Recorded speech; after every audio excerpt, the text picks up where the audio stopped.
Hello all, welcome back. ఈ రోజు vlog వచ్చేసి ఫిష్ ఫ్రై చేయబోతున్నాము. మేము వీక్ ఒకసారైనా ఫిష్ తెచ్చుకుంటాము. మేము ఫిష్ ఎక్కువగా తింటామని నేను ఆల్రెడీ ముందు వ్లాగ్స్ లో చెప్పాను కదా. సో ఈ రోజు నాని చెరువు చేపల్లో బొచ్చు అనే రకం చేప తీసుకొచ్చారు. మేము ఎప్పుడు చేపలు తెచ్చుకున్నా ఫిష్ కి ఫ్రైకి సపరేట్ గా కొంచెం కర్రీకి సపరేట్ గా చేసి పెట్టుకుంటాము.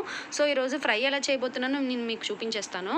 ముందుగా ఒక బౌల్ తీసుకొని 1 small table spoon garam masala, pepper powder, coriander powder, fish masala, salt, corn flour, అల్లం వెల్లుల్లి పేస్ట్, 2 టేబుల్ స్పూన్ కారం, 1/2 table spoon jeera powder and 1 table spoon పెరుగు వేసుకొని బాగా కలుపుకోండి. నెక్స్ట్ పేస్ట్ బాగా కలిసిన తర్వాత అందులోనే ఫిషెస్ ని ఒకటొకటిగా వేసుకొని బాగా కలుపుకొని ఒక 1/2 అవర్ పాటు ఫ్రిడ్జ్ లో పెట్టుకోండి. నెక్స్ట్ ఫ్రై చేసుకోవడానికి స్టవ్ మీద ప్యాన్ పెట్టి కొంచెం ఆయిల్ వేసి పీసెస్ ని ఒకటొకటిగా వేయండి.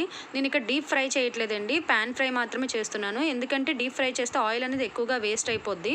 ఇదైతే ఎక్కువ ఆయిల్ వేస్ట్ అవ్వదు కాబట్టి నేను ఇలా ప్రాసెస్ చేస్తాను ఎప్పుడూను. ఫిష్ ఫ్రై బాగా రావాలంటే హై ఫ్లేమ్ లోనే ఫ్రై చేసుకోవాలి. అప్పుడే ఆయిల్ అనేది అబ్జర్వ్ చేసుకోదు. ఫిష్ బోత్ సైడ్స్ బాగా వేగిన తర్వాత 1 ప్లేట్లోకి తీసుకొని సర్వ్ చేసుకోవడమే. Bye bye.